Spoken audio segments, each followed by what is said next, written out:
Good morning. Thank you for joining me today. This morning we'll be in Matthew chapter 13, verse 47 through chapter 14, verse 12.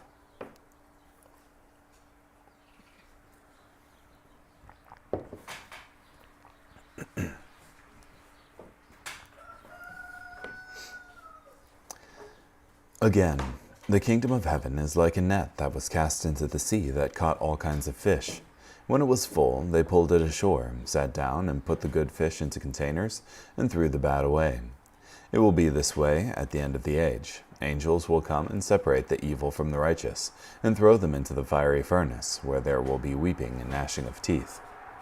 Have you understood all these things? They replied, Yes.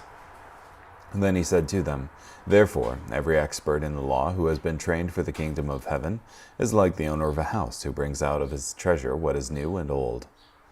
Now, when Jesus finished these parables, he moved on from there. Then he came to his hometown and began to teach people in their synagogue. They were astonished and said, Where did this man get such wisdom and miraculous powers? Isn't this the carpenter's son? Isn't his mother named Mary? And aren't his brothers James, Joseph, Simon, and Judas? And aren't all his sisters here with us? Where did he get all this? And so they took offense at him. But Jesus said to them, A prophet is not without honor except in his hometown and in his own house. And he did not do many miracles there because of their unbelief.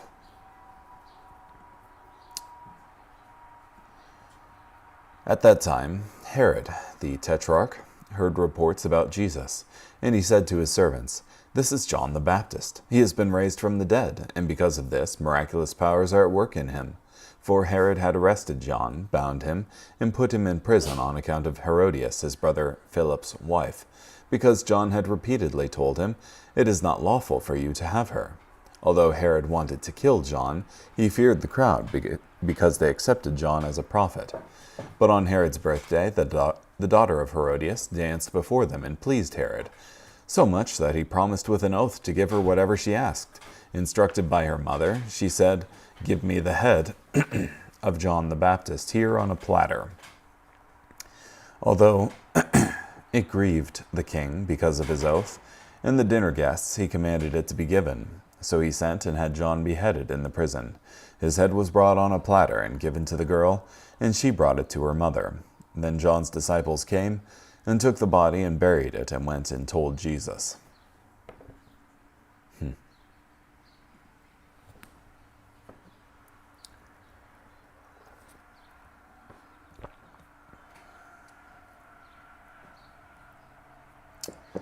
So, the first parable that you have here, the last, I guess, in the series of parables, is comparing the kingdom of heaven to a net that was cast into the sea and caught a bunch of fish. And when they hauled it back ashore, they separated the good fish from the bad fish. And he said essentially that it will be this way at the end of the age. Angels will come and separate the evil from the righteous and throw them into the fiery furnace where there will be weeping and gnashing of teeth. Yeah. So, pretty stark words there concerning the penalty for the evil.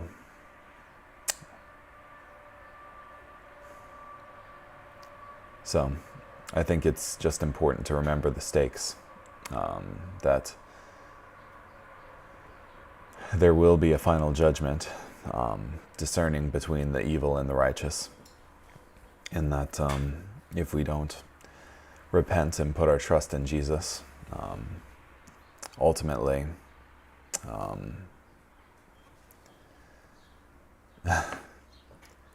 there's a bad place that you go to if you don't choose to be with the one who's going to save your life.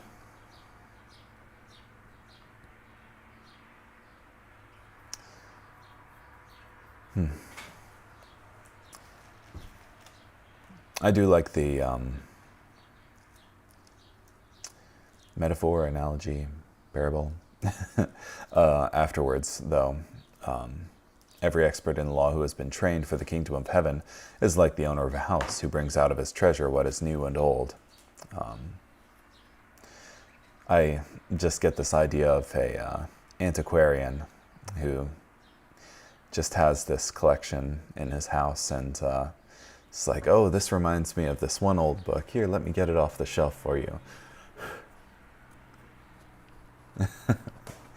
And just being able to bring before Jesus and before members of the church, and I guess people not of the church,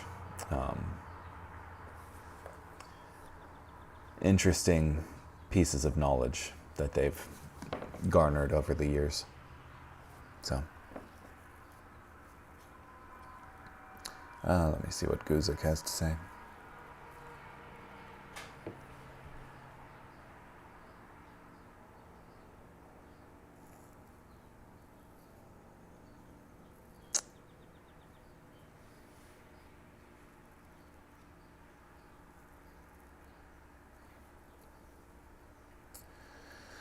Every scribe. Jesus used the term here simply to describe a teacher. The scribes amongst the Jews were not only clerks that were employed in writing, but teachers of the law, such a one was Ezra. The main idea is that the disciples, who had just claimed to understand what Jesus taught, are now responsible to bring forth their understanding to others, as if they were distributing from the storehouse of their wisdom and understanding. This storehouse contains things new and old. After you've been instructed by me, you have the knowledge, not only of the things you used to know, but of things you never knew before. And even the knowledge which you had before is illuminated by what I have told you.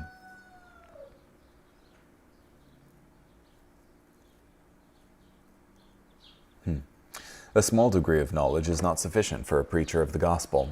The sacred writings should be his treasure, and he should properly understand them. His knowledge consists in being well instructed in the things concerning the kingdom of heaven and the art of conducting men thither.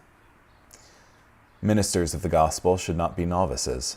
1 Timothy 3:6, raw and ignorant men, but men mighty in the scriptures.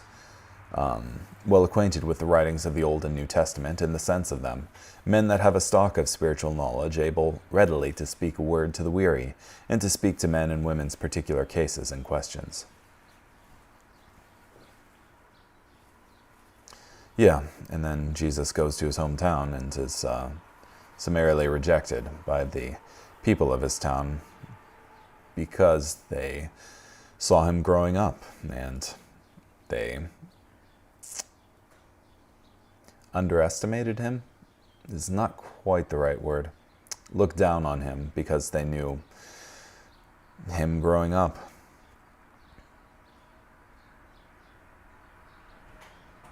Oh, that's interesting. Because these villagers were familiar with Jesus as a boy and accustomed to unspectacular things from him, we may conclude that Jesus must have grown up a very normal boy, unlike the fantastic stories told in the apocryphal books like the infancy of Jesus. Yeah, such books claim that Jesus spoke from the cradle and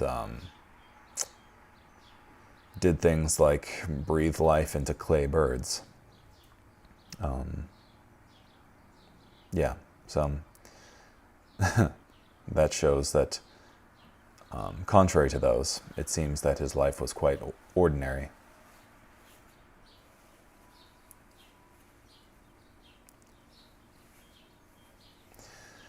Is this not the carpenter's son? The question was asked out of ignorant prejudice. Yet, it can also be asked out of deep appreciation of the fact that the Son of God took such a noble, lowly place.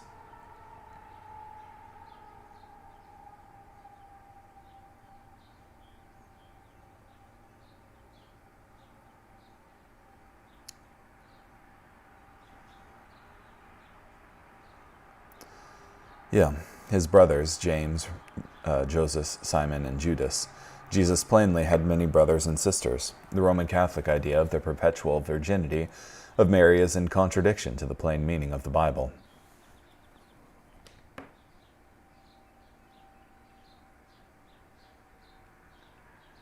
Yeah, otherwise, what does their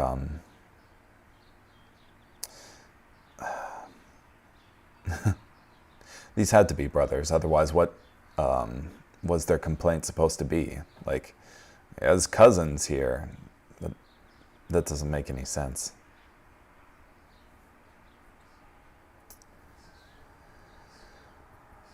So they were offended at him. When we think of how strongly Jesus is identified with Nazareth, it is even more surprising to note that the people of Nazareth did not appreciate it.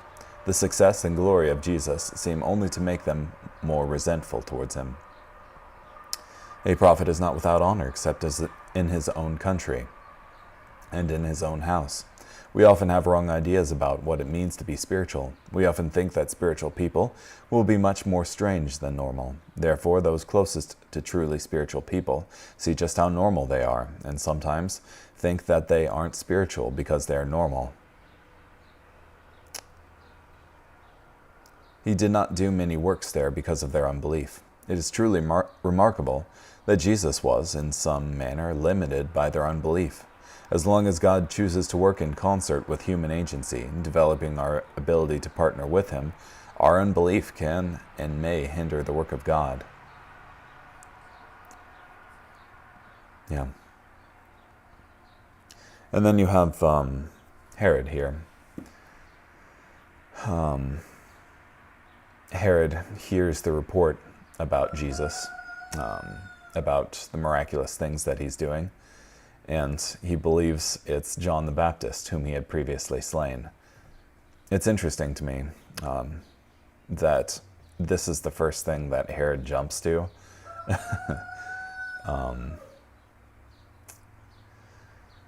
It feels more like the outworking of a guilty conscience than based on anything rational, frankly. The fame and report of Jesus spread around the region. This Herod was known as Herod Antipas, and was one of the sons of Herod the Great, who reigned when Jesus was born. Tetrarch literally means the ruler of a fourth part, but it came to be used quite generally, as here, of any subordinate ruler of a section of a country. A tetrarch was lower than a king. Herod Antipas wanted to be recognized as a king, and later asked the emperor Caligula for this title, but Caligula refused. This humiliation was part of what later sent Herod to exile in Gaul. He ruled over Galilee, and therefore heard much about Jesus. His brother Archelaus ruled to the south, and his brother Philip ruled to the north.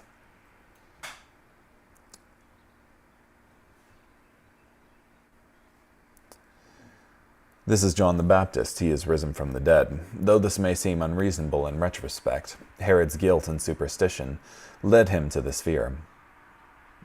Imagine still that he saw and heard that holy head shouting and crying out against him, staring him also in the face at every turn. God hath laid upon evildoers the cross of their own consciences, that thereon they may also suffer, for they suffer, and their greatest enemies need not wish them a greater mischief.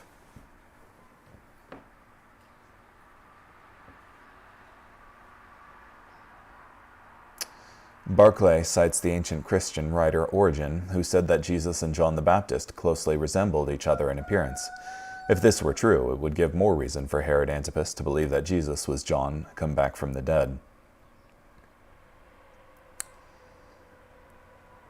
Because John had said to him, "It is not lawful for you to have her." Having told us of the death of John the Baptist, Matthew will now explain to us how he died. It began when Herod imprisoned John for the bold rebuke of the king's sin. Yet he did not immediately kill him because he feared the multitude. John spoke out against Herod's marriage because he had illegally divorced his previous wife and then seduced and married his brother Philip's wife named Herodias. The father of Herod's first wife was the king of Petra, and he later made successful war against Herod Antipas because of how he had disgraced the king of Petra's daughter.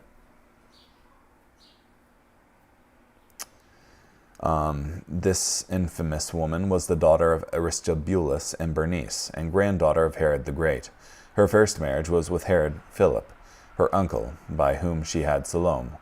Some time after, she left her husband and lived publicly with Herod Antipas. In speaking out against Herod and Herodias, there is the suggestion that John did this repeatedly. It was, moreover, perhaps more than a passing remark. Said is the imperfect tense, which may indicate a continuing campaign.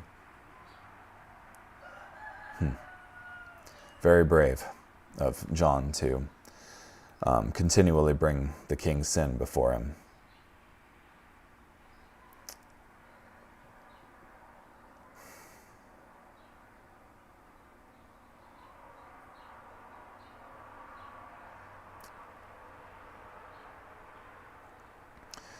Give me John the Baptist's head here on a platter. The request of Herodias shows that the mother had this plan for some time. She knew her husband, and she knew the situation, and knew she could get what she wanted this way. She was shrewd enough to demand that it be done immediately, while the guests were still at the party. This was an essential part of the request. No time but must be left for repentance. If not done at once under the influence of wine and the monetary gratification given by the dance, it might never be done at all.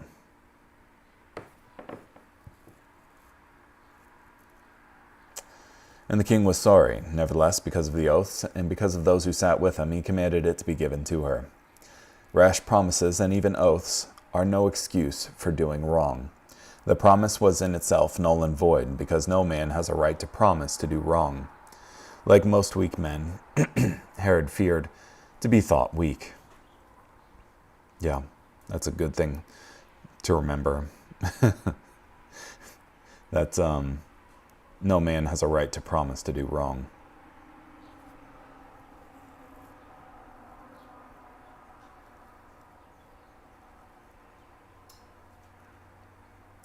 A lot of Old Testament sin is justified by them promising to have done something wrong. Anywho, carrying on here, Psalm chapter 18, verses 16 through 36.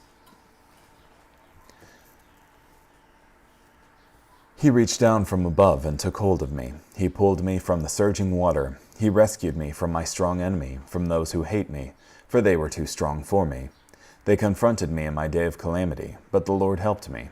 He brought me out into a wide open place. He delivered me because he was pleased with me. The Lord repaid me for my godly deeds. He rewarded my blameless behavior. For I have obeyed the Lord's commands. I have not rebelled against my God. For I am aware of all his regulations, and I do not reject his rules. I was innocent before him, and kept myself from sinning.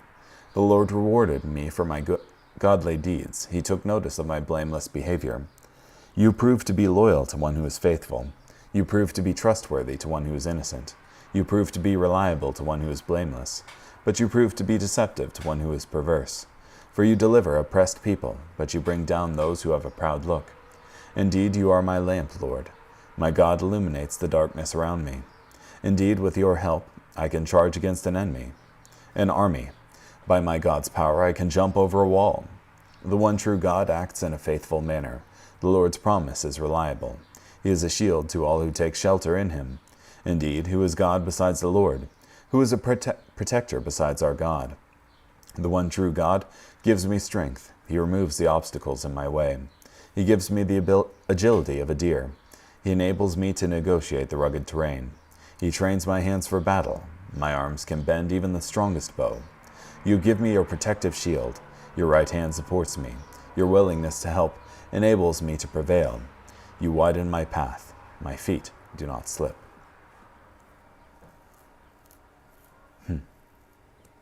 Yeah, the psalmist highlights the reliable nature of God, especially in times of trouble.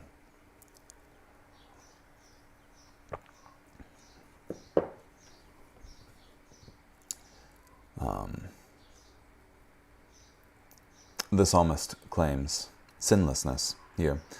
For I have obeyed the Lord's commands. I have not rebelled against my God.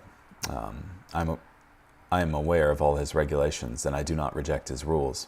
I was innocent before him, and kept myself from sinning. Yeah, so more, I guess, pointing towards the Messiah.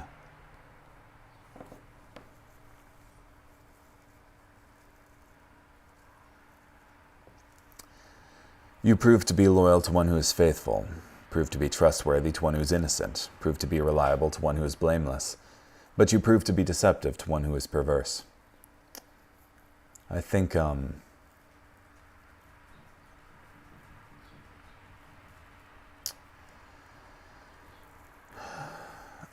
the general idea is that God is a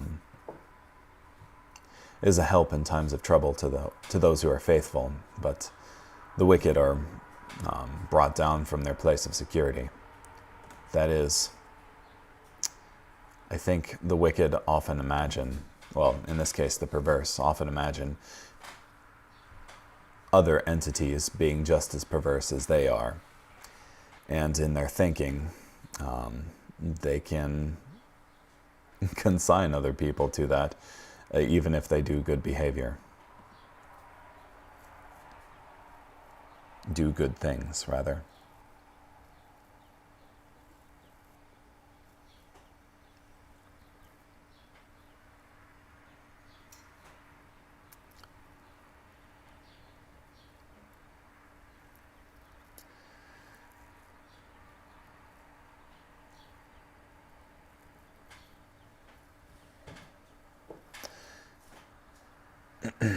Translators have had trouble with the second half of Psalm 18:26 because it communicates a difficult concept.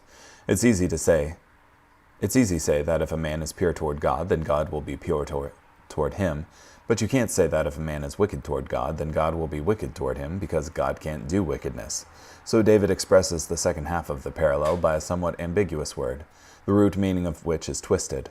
The verse actually says, to the twisted, you will show yourself twisted.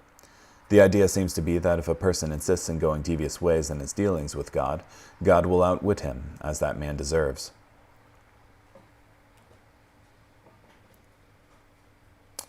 Leviticus 26:23-24 promises such a thing, and if by these things you are not reformed by me, but walk contrary to me, then I also will walk contrary to you, and I will punish you yet 7 times for your sin. Yeah. Carrying on, Proverbs chapter 4, verses 7-10. Wisdom is supreme, so acquire wisdom, and whatever you acquire understanding. Esteem her highly, and she will exalt you. She will honor you if you embrace her. She will place a fair garland on your head. She will bestow a beautiful crown on you. Listen, my child, and accept my words, so that the years of your life will be many.